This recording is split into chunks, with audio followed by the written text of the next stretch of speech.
Buenas tardes a todos y a todas. Les damos la bienvenida a la jornada Pandemia y tutela efectiva de los derechos humanos, las restricciones a los derechos durante la emergencia sanitaria COVID-19. Contamos con la participación de los profesores Carlos Balbín, Silvina González Napolitano, Ernesto Mercer y Calógero Pisolo. Por motivos personales, el profesor Roberto Saba no nos puede acompañar esta tarde. Por una razón de tiempo no habrá lugar a preguntas. Les pedimos por favor que mantengan sus cámaras apagadas. Para comenzar, tiene la palabra el profesor Calógero Pisolo. Buenas tardes a todos y a todas. Gracias por participar con nosotros en este nuevo encuentro. Agradecemos a las autoridades de la facultad y a los colegas y amigos que están presentes con nosotros. Yo concretamente me voy a referir a cuatro cuestiones que entiendo son determinantes de resolver respecto a esta relación que se da entre la emergencia y la tutela efectiva de los derechos humanos. La primera cuestión que tenemos que decir que se trata de la primera pandemia en la era de la globalización. Y eso implica directamente que nos encontramos con herramientas no solo nacionales, sino con herramientas propias del derecho internacional de los derechos humanos para ordenar jurídicamente la emergencia. Nuestro sistema de fuentes es claro al respecto, sobre todo luego de la última reforma constitucional de 1994 y la incorporación por primera vez en el derecho constitucional argentino de una fórmula puente. Es decir, al momento de trazar el cuadro normativo, al momento de establecer el sistema de fuentes a partir del cual vamos a hacer frente a la pandemia, no solo hay que tener en cuenta el artículo 23, un clásico artículo 23 que enuncia el estado de sitio, o el instrumento de los decretos de necesidad y urgencia en el artículo 99.3, sino principalmente dos normas que hablan de la emergencia en el derecho internacional de los derechos humanos, que como todos ustedes conocen, son el artículo 27 de la Convención Americana y el artículo 4 del Pacto Internacional de los Derechos Civiles y Políticos. Esto no es menor porque con la apertura del ordenamiento jurídico argentino ingresa una noción inédita hasta el momento en nuestro sistema, que es la noción de intangibilidad. Hay un núcleo de derechos, un conjunto de derechos que cualquiera, sea la gravedad de la emergencia, no pueden ser prendidos. Ahí hay una primera limitación cuando pensamos las restricciones a los derechos. Ahora bien, de este menú, de este sistema de fuentes, se decidió descartar el estado de sitio, a diferencia de lo que ocurrió en Perú o en Chile, para dos ejemplos cercanos, y instrumentalizar, encauzar la emergencia a partir del dictado, sobre todo, de los DNU, Decreto de Necesidad y Urgencia. Lo primero que hay que decir es que se trata de el ejercicio de una competencia atípica en cabeza de la autoridad ejecutiva, porque, como todos sabemos, la competencia legislativa, la Constitución la coloca en cabeza de un órgano deliberativo. Y esta es la segunda cuestión que no debemos dejar de tratar en torno a la legitimidad democrática de los actos de restricción de derechos. Claramente hay una anormalidad. La restricción a derechos debe tener un origen en el órgano deliberativo. En este sentido es muy clara, por ejemplo, la opinión consultiva número 6 de la Corte Interamericana o la Carta Democrática, por nombrar dos instrumentos de relevancia en el sistema interamericano. Ahora bien, la traslación de esta competencia del órgano deliberativo a el Poder Ejecutivo debe cumplir con una serie de requisitos que la Corte Interamericana, en una reciente resolución del 9 de abril pasado, una declaración, lo dice claramente. Deben ser limitadas temporalmente, tener un sustento legal ajustadas a los objetivos definidos conforme a criterios científicos, razonables, estrictamente necesarias y proporcionales, y por lo tanto no generar ningún tipo de discriminación estigmatizante. Es decir, la restricción a los derechos que parten de una autoridad ejerciendo una competencia que la Constitución le reconoce para casos de circunstancias excepcionales, de más está decir que pocas veces en la historia constitucional queda acreditada la excepcionalidad que habilita el DNU, nos lleva a la tercera cuestión que a mí me gustaría proponer, que es no ya la legitimidad democrática, que se va a mantener en la medida que se mantengan los controles.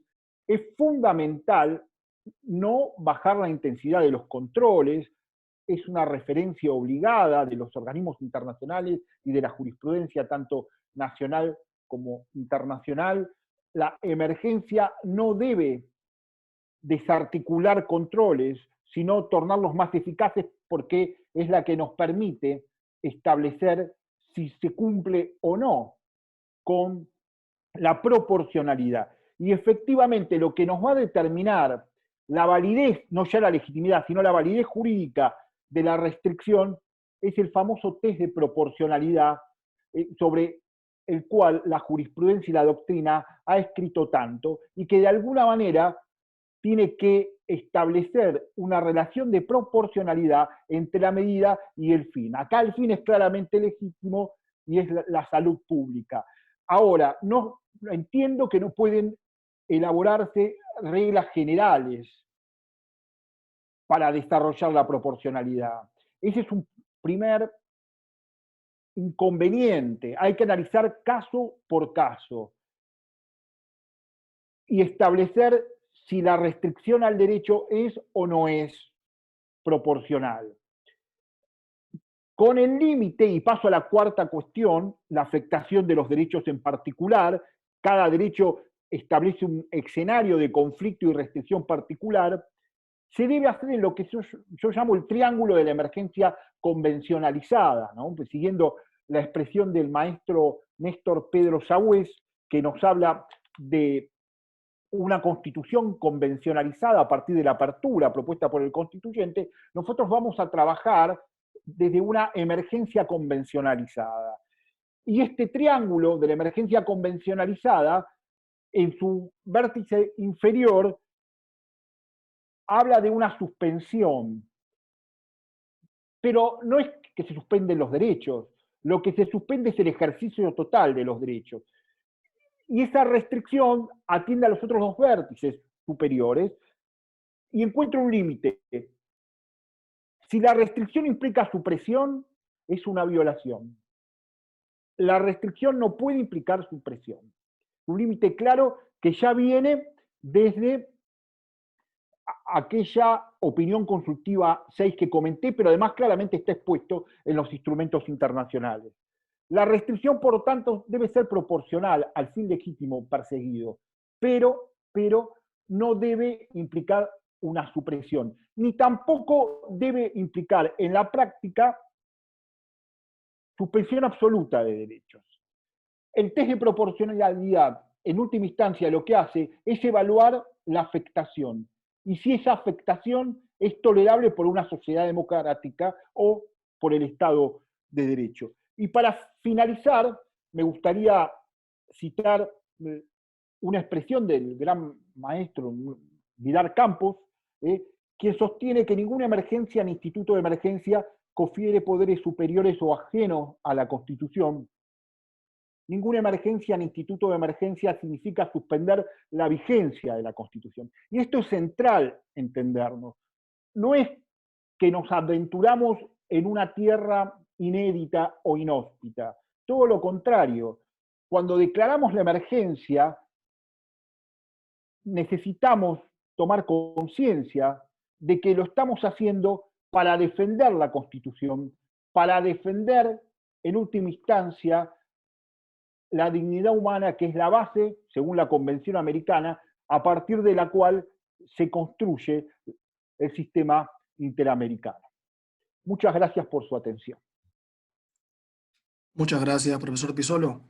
Tiene la palabra ahora la profesora Silvina González Napolitano. Gracias. Bueno, en primer lugar me gustaría destacar que producto de esta situación de pandemia se han expedido muchísimos órganos especializados en derechos humanos, tanto órganos como relatores especiales en distintas materias. Y muchos de ellos coinciden en cuáles son los puntos problemáticos y que pueden afectar los derechos humanos. Tal vez voy a hacer como un paneo porque no me daría el tiempo para analizar cada uno en detalle. Pero, por ejemplo, la alta comisionada de las Naciones Unidas para los Derechos Humanos, que es la expresidenta de Chile, Michelle Bachelet, que ya tiene como una doble competencia, porque además fue ministra de Salud en su país y es médica. Entonces ella ha hecho una conferencia de prensa el pasado 14 de mayo en el que ha destacado algunos aspectos que son de preocupación para los derechos humanos. Bueno, en primer lugar, el tema de los confinamientos, cómo se va a salir de los confinamientos y los riesgos que esto plantea. Segundo lugar, la aplicación de medidas específicas para ciertas personas que corren más riesgo que otras. Por ejemplo, las minorías raciales y étnicas, los trabajadores migratorios, las personas con discapacidades y problemas de salud, las poblaciones indígenas, las personas de edad.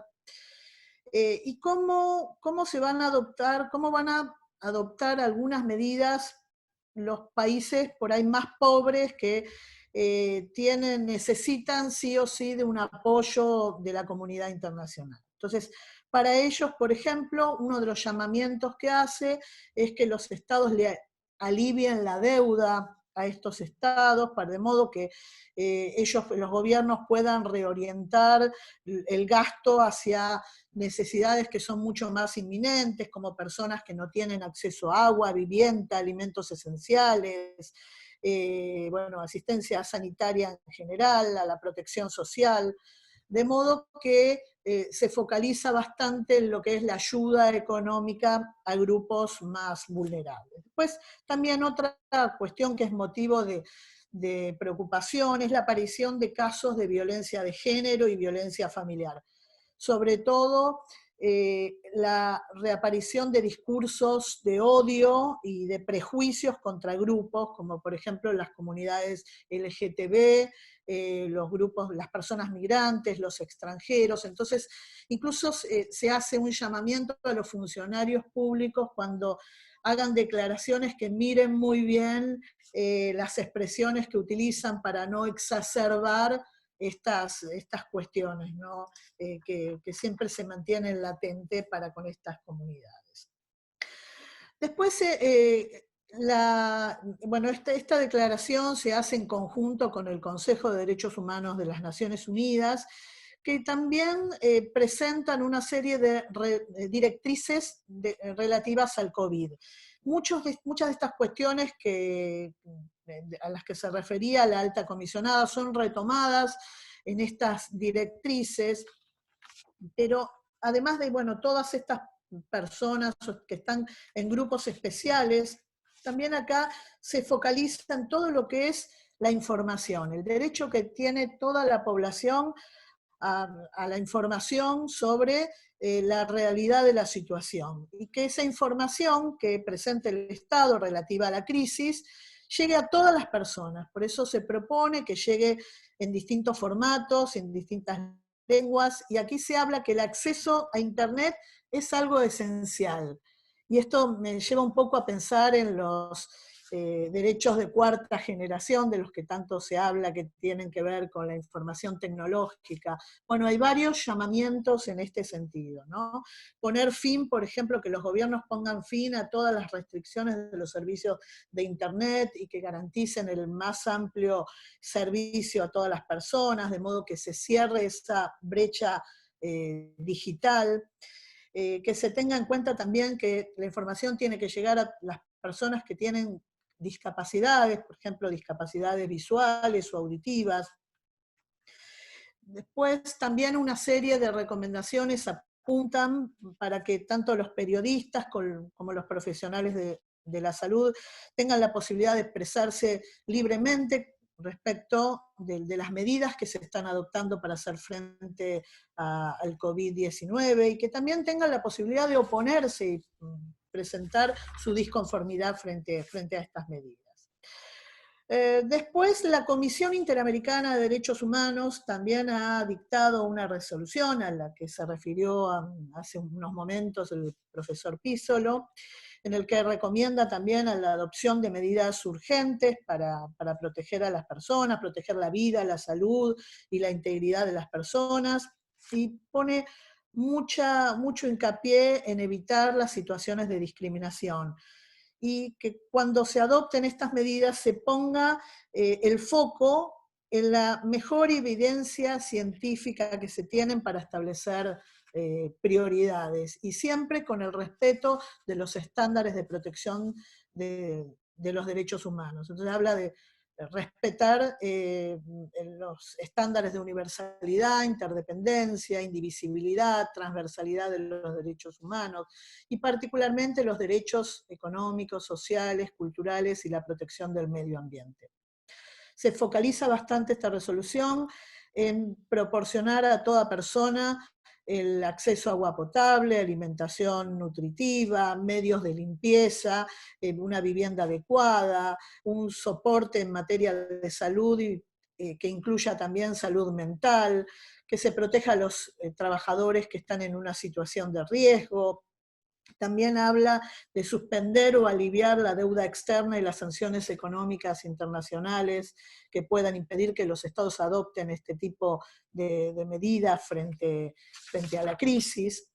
Y puntualmente la Comisión Interamericana de Derechos Humanos ha hecho también en estas últimas semanas, ha adoptado varias medidas cautelares y ha hecho llamamientos a estados en esta situación, en el contexto de pandemia. Por ejemplo, en el contexto de Venezuela, llamó a todos los estados a garantizar los derechos de las personas, de los migrantes que habían decidido retornar a Venezuela producto justamente de la pandemia, y que de modo que se pueda hacer frente a los obstáculos, o digamos, solucionen los obstáculos que tienen, como de cierre de pasos fronterizos, personas que están hacinadas a la espera de poder ingresar al Estado. Después se adoptó también una medida cautelar que tiene que ver con la República Argentina en protección de los miembros de la comunidad mapuche Lof Bueno Leo en la ciudad de Bariloche, que se encuentran en una, dice la comisión, situación de gravedad y urgencia debido a una disputa territorial que culminó en un proceso de desalojo, y esto está generando actos de violencia de particulares y de terceros contra miembros de la comunidad. Entonces se había implementado una guardia que luego tuvo que ser levantada para proteger a los miembros de la comunidad, que luego tuvo que ser levantada producto de la pandemia. Entonces pide la medida cautelar de la comisión, pide que el Estado no proteja a los miembros de la comunidad frente a las posibles acciones de terceros o de particulares. Y después también hubo un importante pronunciamiento de la comisión que tiene que ver con el sufrimiento de las personas LGTB producto de la pandemia. Bueno, muchísimas gracias. Muchas gracias, profesora. Tiene la palabra ahora el profesor Ernesto Marcero. Bueno, buenas tardes a todos y todas. Es un placer poder expresar algunas ideas por este medio. Me voy a referir en el breve tiempo que tengo a dos restricciones que hoy, por producto de la pandemia, se pueden advertir, que son, me parece, las más problemáticas. Una, la referida a la libre circulación por parte de las personas en el territorio, y la segunda, a la problemática de salir del país por cualquier persona o de regresar por parte de los nacionales. Esto inclusive hoy tiene una gran actualidad. En el caso de la libre circulación hemos visto en el día de ayer algunas manifestaciones, y en el caso del ingreso al país por parte de los nacionales sabemos que todavía hay gente que está varada en otros países. Yo particularmente me interesó este tema porque me he quedado varado en Cuba producto de estas restricciones. Con referencia al primer supuesto, que es el de la libre circulación, el artículo 22 de la Convención Americana de Derechos Humanos, el inciso primero, dice que toda persona que se halle legalmente en el territorio de un Estado tiene derecho a circular por él y a residir con sujeción a las disposiciones legales. Fíjense, está hablando de personas. Hay algo que es perogrullístico, pero que hay que aclararlo, la Convención solo ampara personas humanas, porque estoy cansado que me hablen de los derechos humanos de las personas jurídicas. Entonces, esto es una convención para personas, no para empresas. El otro tema vinculado con esto es la salida del país, que también en inciso 2 dice textualmente: toda persona tiene derecho a salir libremente de cualquier país, inclusive el propio. Fíjense que acá no está hablando de nacionales. Y estos dos derechos reconocidos tienen la posibilidad de ser restringidos. Cuando el inciso tercero y el cuarto lo dicen, el inciso tercero dice que el ejercicio de los derechos anteriores, esto es la libre circulación y la salida del país por cualquier persona, no pueden ser restringidos sino en virtud de una ley, dice, en la medida indispensable en una sociedad democrática para prevenir infracciones penales o para proteger la seguridad nacional, o en lo que nos interesa a nosotros, la salud pública o los derechos y libertades de los demás. Estas restricciones, dice, no pueden ser solo efectuadas sino por ley. En la Argentina, el decreto de necesidad de urgencia, tal como está previsto en la Constitución, va a cumplir el requisito de este artículo. El inciso cuarto todavía es más preciso, porque refiriéndose a la libre circulación, dice, en vez de que no puede ser sino por ley, dice, puede ser restringido por ley en zonas determinadas por razones de interés público. Evidentemente, si uno analiza estas disposiciones con los decretos de necesidad de urgencia, a mi criterio se cumplen los estándares de razonabilidad. Fíjense que no es para todo el país, actualmente es por zonas y es por plazo determinado. La problemática la veo en el inciso quinto del artículo 22, que textualmente dice que nadie puede ser expulsado del territorio del Estado, el cual es nacional, y acá ya dice nacional, no está diciendo persona que esté habilitada para estar en ese país, ni ser privado del derecho a ingresar en el mismo. Acá sí tenemos un problema. ¿Por qué? Porque la prohibición puede darse en forma expresa, prohibiéndolo, o en forma implícita, que vendría a ser lo mismo cuando se clausura un aeropuerto. Si una persona que tiene que viajar, que tiene pasajes, esa aerolínea no puede ingresar al territorio argentino por prohibición del Estado, es el Estado el que le está prohibiendo regresar a los nacionales.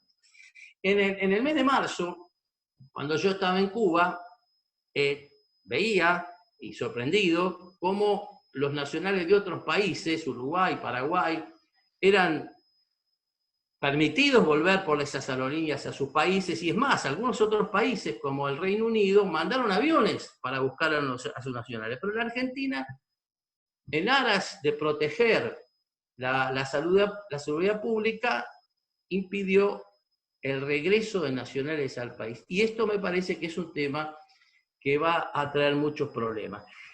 Es cierto que el 27 de la misma convención, cuando se refiere a suspensiones de garantías, dice que en caso de guerra, salud, qué sé yo, puede el país suspender algunas de estas disposiciones.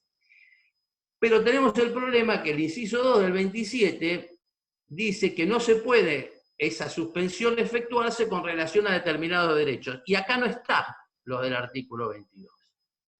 Ahora bien, siendo tan enfático el artículo 22 referido al regreso de los nacionales de un Estado, aparentemente no se ve afectado por estas disposiciones genéricas que, por otra parte, exigen que el país que haga ese uso de esa suspensión informe a los otros estados, etcétera, etcétera, como dice el inciso tercero del 27, para que se tomen las medidas correspondientes. Por eso me parece que ahora en la segunda ronda voy a tocar un caso jurisprudencial reciente, pero me parece que en el caso del regreso de los nacionales al país, estas restricciones de utilizar los aeropuertos, cuando las compañías muchas veces, no tenían ningún problema en traerlos, me parece que es una violación a la Convención Americana y que le puede traer bastantes problemas al país. Bueno, eso es todo y bueno, muchas gracias. Muchas gracias, profesor Marcer. Tiene la palabra el profesor Carlos Balbín. Hola a todos y todas. Para mí es un gusto poder participar de esta actividad de reflexión que ha organizado el departamento y compartir este espacio con todos ustedes y en particular con mis tres colegas.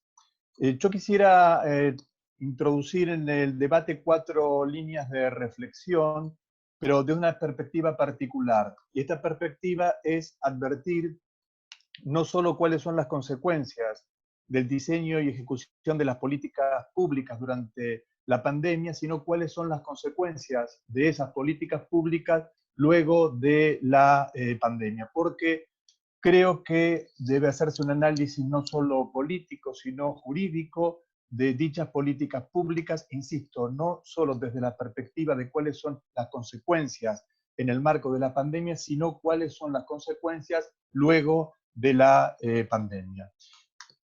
La primera reflexión es pensar cómo va a ser el mundo después de la pandemia.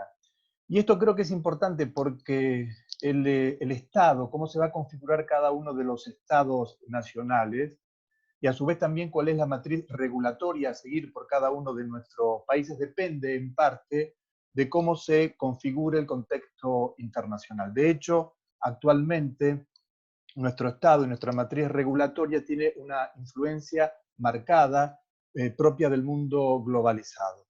Entonces, insisto, creo que la primera reflexión es preguntarnos cómo es el mundo después de la pandemia. Obviamente que hay dos interpretaciones posibles respecto de esto. Una de ellas es que el mundo luego de la pandemia se constituirá como un mundo en el cual el valor de la solidaridad va a ser el vertebrador de ese nuevo orden social a nivel mundial. Y la otra mirada contrapuesta y crítica es que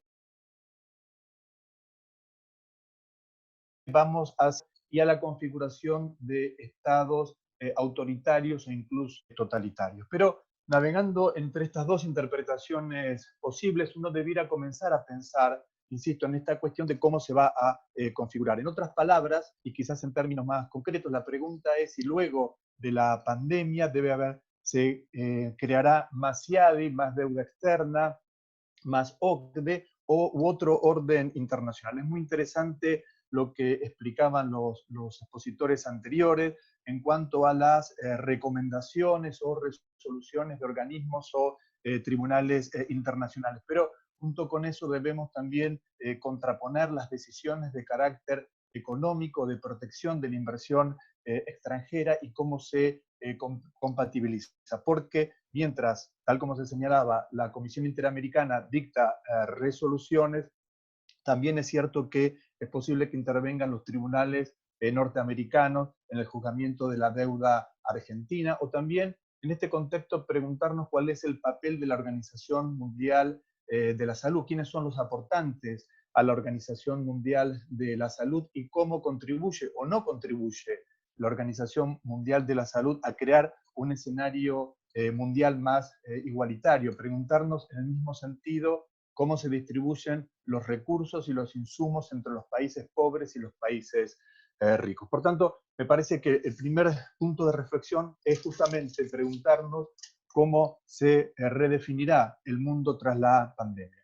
El segundo punto, ya a nivel local y no internacional, y que mencionaron antes también los panelistas, en particular Ernesto Marcer, es respecto de las potestades del Poder Ejecutivo, es decir, cómo definimos o cómo redefinimos la división de poderes y la intervención de cada uno de los poderes en este periodo pandemia y luego post-pandemia. Es cierto que el Poder Ejecutivo, como todos ya sabemos, está habilitado por mandato constitucional a dictar decretos de necesidad y urgencia. Yo creo que en su mayoría los decretos que ha dictado el presidente son razonables, más aún en periodos en los cuales el Congreso en la Argentina no ha sesionado. Pero ciertamente a partir del inicio de las sesiones parlamentarias virtuales, yo creo que debiera revisarse el ejercicio de esa potestad por parte del presidente. Pero en particular quiero referirme brevemente al decreto 457, que es el que autoriza al jefe de gabinete a modificar sin límite las partidas presupuestarias.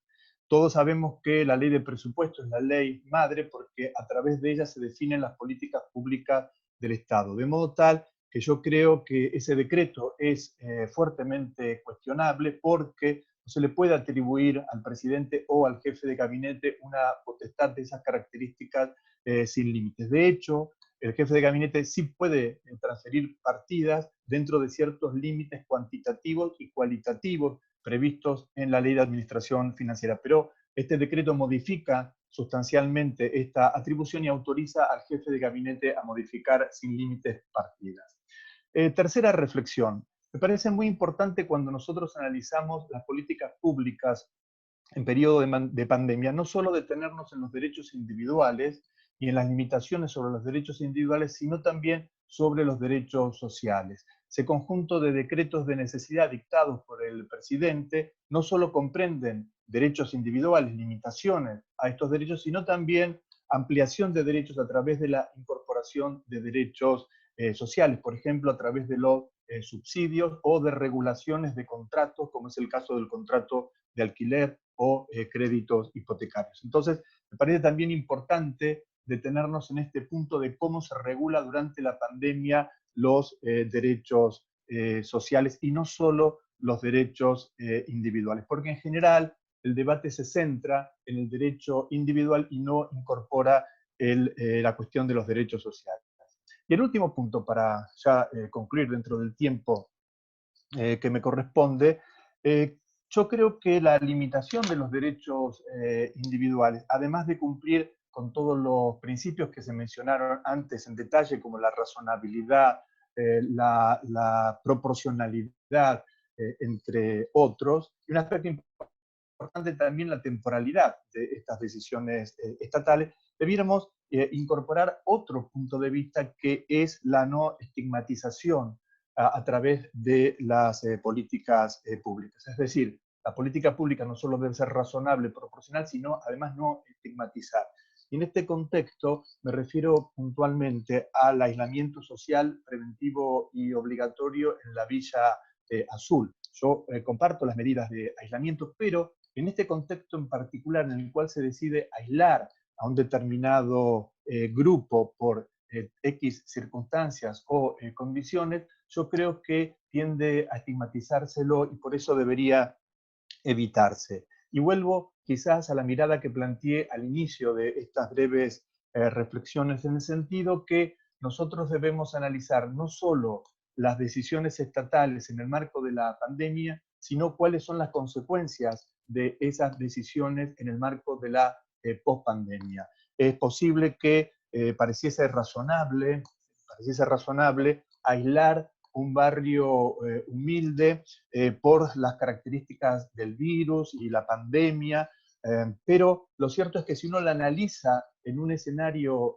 post-pandemia, una decisión de esas características tiende a dividir, tiende a estigmatizar y por lo tanto a vulnerar derechos. Por eso yo creo que, insisto una vez más, tenemos que analizarlo desde esas dos perspectivas. Obviamente que esto es un debate abierto, porque ninguno de nosotros tiene certeza respecto de cómo va a evolucionar el Estado y sobre todo la sociedad respecto de la pandemia. Pero al menos en esta parte introductoria quería mencionar estos 4 puntos que me parecen interesantes propios de este debate. Muchas gracias. Muchas gracias, profesor Balbín. Ahora vamos a comenzar la segunda ronda de cierre, donde cada profesor, la profesora, tendrá unos 3-4 minutos para cerrar su idea o agregar algún concepto. Comenzamos nuevamente con el profesor Calogero Pisola. Gracias, Juan. Simplemente poner énfasis en una idea. El Estado autoritario, el Estado totalitario.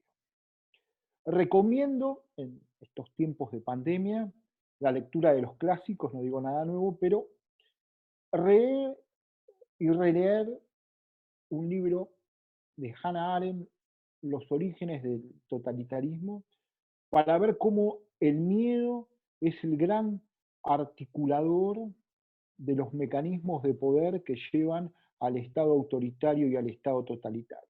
Arendt escribió refiriéndose al fascismo, al nacionalsocialismo, al estalinismo. No digo que hoy sea lo mismo, pero es interesante las categorías de análisis que propone. No tenemos tiempo, pero hablar, por ejemplo, del seguimiento, invasión a la intimidad a través de mecanismos de aplicaciones para poder rastrear el seguimiento de posibles infectados. Es la antesala a un Estado digital autoritario. Entonces, ahí hay un punto. Segundo, poner énfasis en los mecanismos de control. Tienen que estar de manera activa, controlando qué cosa, que no se produzcan desvíos de poder, porque la tentación autoritaria está presente y como toda tentación se combate con acción, en este caso con una acción de control de los órganos constitucionalmente competentes. Yo comparto lo dicho por mi gran amigo el profesor Balbín respecto a la reasignación de partidas. ¿Qué necesidad había? Es algo que en el pasado no nos ha ido muy bien suprimiendo controles. Aparte a la ley de leyes, a la facultad esencial que tiene el órgano deliberativo, cómo asignar recursos. Esa es la legitimidad democrática. Atención, atención con el déficit democrático que a futuro puedan llegar a tener decisiones tomadas en estado de emergencia. Gracias a todos. Muchas gracias, profesor. Tiene la palabra la profesora González Napolitano. Bueno, me gustaría hacer referencia a algunos instrumentos a los que me faltó hacer mención. El Comité de Derechos Humanos cuenta con varias observaciones generales al Pacto Internacional de Derechos Civiles y Políticos, y algunas de ellas, si bien se hicieron hace algunos años, plenamente aplicables a esta situación de pandemia. Una es la Observación General 29, que es del año 2001, que se refiere a estados de emergencia. Otra es la Observación General 35, que es del año 2014, y es sobre seguridad y libertad personales, y se aplica también a situaciones de confinamiento. Después hay también unos principios que surgieron de una conferencia internacional que tuvo lugar en el año 1984, que fue la conferencia de Siracusa, que fue patrocinada en algún sentido por Naciones Unidas, varios otros organismos internacionales y organizaciones no gubernamentales, que contiene principios sobre la limitación y derogación de disposiciones, ¿no? Y que estas fueron recogidas en una resolución del Consejo Económico y Social. Y ahí se admite justamente a la salud pública como un objetivo para poder limitar ciertos derechos, para poder proteger a las personas de enfermedades o frente a daños que sean sufridos por toda la población. Y una cuestión que hace mención o que aclara es que todo esto se tiene que hacer teniendo en cuenta las regulaciones que adopte la Organización Mundial de la Salud. Después también en el ámbito de Naciones Unidas, los relatores especiales sobre distintos temas han adoptado unas directrices sobre COVID-19 y derechos humanos de las mujeres, otras directrices sobre COVID y derechos humanos de las personas LGTB, y por último la Asamblea General adoptó hace también unas pocas semanas, el 20 de abril, una resolución, que es la resolución 74/274, que fue adoptada por consenso tácito, porque se modificó obviamente por esta situación el mecanismo de votación, en lugar de ser por votación por mayoría, se adoptó por consenso tácito. Y tiene que ver con exhortar a los estados a que cooperen para adoptar medidas que tiendan a evitar la especulación sobre el acceso de los medicamentos, material sanitario y de vacunas y otro tipo de equipamiento. Y también que financie, o sea, esto es para que se garantice que todas las poblaciones de cualquier estado pueda beneficiarse y evitar tipos justamente de especulación de quién va a descubrir la vacuna, una posible vacuna y a quién le va a llegar. Y también que financien investigaciones justamente para desarrollar vacunas y medicamentos y que lo pongan a disposición de todos. Entonces me pareció importante también hablar de esta resolución que le pide la Asamblea General al Secretario General que recomiende enfoques a seguir y que lo haga en coordinación con otros órganos y organismos internacionales, como por ejemplo la Organización Mundial. Y un poco como una reflexión general, leyendo todas estas resoluciones, yo veía tantas situaciones específicas, porque uno dice, bueno, hay muchas situaciones especiales que atender. Personas recluidas, personas recluidas por distintos motivos, no solo por haber cometido un delito, sino porque están en determinadas instituciones por determinados problemas. Personas que están estigmatizadas de alguna manera por situaciones de racismo, por situaciones de xenofobia, los migrantes, los desplazados, los refugiados, las mujeres, las personas con discapacidad, las personas mayores, los adultos que no se pueden manejar muchas veces por sí mismos y necesitan un doble de atención. Las situaciones de los jóvenes, las situaciones de los niños, las situaciones de los trabajadores en situación de riesgo, las personas que no tienen vivienda, las personas discapacitadas. Y la verdad que son tantas situaciones especiales que yo decía, bueno, a ver, ¿quiénes son los que quedan fuera de esas situaciones especiales? Serían los hombres de determinada edad, que no sean mayores, que no sean discapacitados, que no trabajen en ciertas tareas de riesgo. Y realmente es prácticamente todas estas situaciones especiales abarcan a la mayoría de la población. Entonces, bueno, esto simplemente como algo que me llamó mucho la atención de tantas así como normas direccionadas a determinados grupos. Y bueno, no quería dejar de agradecer al Departamento de Derecho Público 2 por haber organizado esta jornada y por haber podido compartir por estos excelentes colegas, ¿no? Este panel. Muchas gracias, profesora. Tiene la palabra el profesor Ernesto Mercer.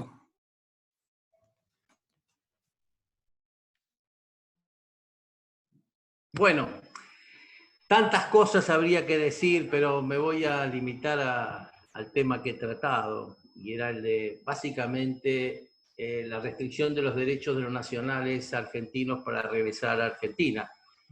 Yo creo que esto va a traer muchos problemas. Yo tuve gente en Cuba que quedó conmigo, yo estuve 5 o 6 días nada más, hay gente que estuvo 1 mes y medio allá, pasando toda clase de penurias. Y ya hay un fallo del 2 de este mes, 2 de mayo del 2020, de la Cámara Federal de La Plata. Para el que le interesa, el expediente es FLP 11677/2020 sobre amparo, Talavera, donde un padre, en salvaguarda de su hija y de su yerno, varados en Barcelona, inicia esta acción de amparo, teniendo en cuenta que tenían pasajes para volver en una empresa Norwegian directamente para acá. Las restricciones del aeropuerto impidieron que viniera. Les hicieron comprar un pasaje por aerolíneas, que luego también fue cancelado, y en definitiva pasa mucho tiempo allá, habiendo quedado absolutamente sin recursos. la embajada los hospeda en un lugar de caridad, y el padre inicia esta acción de amparo con una pretensión procesal, que es que se efectivice el derecho al regresar al país en un plazo razonable, indicando concretamente el cronograma del vuelo de repatriación, y pide una medida cautelar que, mientras tanto, se le dé la asistencia que les permita la subsistencia. Yo creo que acá hay un error técnico, es fácil juzgar a posteriori, ¿no? La medida cautelar no debería haberse pedido, debería haberse ido directamente a la cuestión de fondo del amparo, porque lo importante era la repatriación, además de la subsistencia ya. Pero bueno, se pidió una medida cautelar, como esa medida cautelar se le dio traslado al Estado, prácticamente se hizo un contradictorio que hubiera sido igual que para la medida de fondo, y el juez de primera instancia hizo lugar a la medida cautelar, ordenándole al Ministerio de Relaciones Exteriores que arbitre los medios para proteger a esta gente. Para eso, utilizando un programa que organizó el Ministerio de Relaciones Exteriores a través de una resolución que es la 62 de este año, lo cual es demasiado genérico, porque en realidad estamos, me parece, confundiendo un asistencialismo de proteger gente y se le dé alimentos que, entre paréntesis, eran una bolsa supuestamente para durar más de una semana, que costaba 17 euros, parece que poco escaso sería, y que es producto precisamente de la prohibición de ingresar al país. Con lo cual, lamentablemente, la cuestión fue planteada en estas condiciones. Yo creo que este es un problema central que va a traer muchos problemas. Y para finalizar, yo no puedo ser tan optimista como mi queridísimo amigo y colega Carlitos Balbín. Carlitos porque es más joven que yo. No creo que se agudice la solidaridad después de la pandemia, para nada. Yo lo que creo que son los estados los que van a tener que suplir esa ausencia de solidaridad. Nada más, muchas gracias por la atención a todos. Muchas gracias, profesor Mercer. Tiene la palabra para cerrar el profesor Carlos Balbín. Muchas gracias. Yo, después de haber escuchado a mis colegas, intentar marcar en términos sintéticos cuáles creo que son los riesgos y los desafíos que se nos plantea. El primer riesgo para mí es construir sociedades más desigualitarias. Evidentemente vivimos en un mundo desigual y en una sociedad en la cual el índice de pobreza es entre el 40 y el 50%. Y mi preocupación es que después de las pandemias nos encontremos con una sociedad mucho más pobre, y no solo pobre, sino también mucho más desigualitaria. Por lo tanto, la pandemia, por un lado, ha desnudado estas situaciones, como es el caso de la pobreza estructural, con mucha mayor crudeza, pero me preocupa también que luego de la pandemia descubramos una sociedad incluso aún más desigualitaria. Este creo que es un riesgo. El segundo riesgo, que lo marcaron también los colegas, es el de crear estados más autoritarios, que es la mirada de Foucault, en el sentido de que el Estado no solo nos gobierna, sino que el Estado nos constituye a nosotros como personas. Cuando uno analiza particularmente el caso chino y cómo China trabaja con Big Data y con la información, y cómo modela también de alguna manera el pensamiento y el pensamiento crítico, debiera entonces preocuparnos también esa posibilidad que tras la pandemia nos encontremos con estados más autoritarios. Y el tercer punto, que me parece también que es un riesgo y una preocupación, es ya desde una perspectiva no política, sino social, que como sociedad empecemos a construir de alguna manera la figura del portador de la pandemia. Es decir, antes citaba el caso de la Villa Azul, pero también se han dado casos puntuales respecto de los médicos, de las enfermeras o del personal de salud. Es decir, focalizar desde el punto de vista social al otro como el enemigo, porque el otro es el portador de la pandemia, el otro es el portador del coronavirus. Me parece que este escenario es el peor de todos, porque aquí no se trata simplemente de un Estado autoritario, que por cierto es gravísimo, sino cuando nosotros como sociedad, a partir de trabajar solo sobre nuestros temores, le transferimos ese poder al Estado para que nos preserve del otro. Yo creo que estos espacios de reflexión son muy importantes porque nosotros como sociedad, más allá del propio gobierno, entre paréntesis, yo creo, quisiera agregar esto, cuando nos planteamos la posibilidad de sociedades incluso más desigualitarias, es necesario abrir el debate, como por ejemplo respecto del impuesto a la riqueza u otras medidas, justamente para intentar evitar ese escenario de mayor desigualdad. Pero vuelvo al punto social. Nosotros, desde la perspectiva jurídica, no solo tenemos que preservar la vida biológica, esto es, la salud, sino también la vida en términos de redes y la vida en términos de vínculos. Y ese es justamente el desafío, no solo tras la pandemia haber preservado la vida biológica de cada uno de nosotros, sino una vida más plena, una vida más solidaria. Muchas gracias, cierro mi intervención. Muchas gracias, profesor Balbín. De esta manera concluimos la jornada. Les agradecemos a todos los que participaron de la reunión, a los que siguieron la transmisión por Facebook y a los profesores y profesoras que participaron del panel.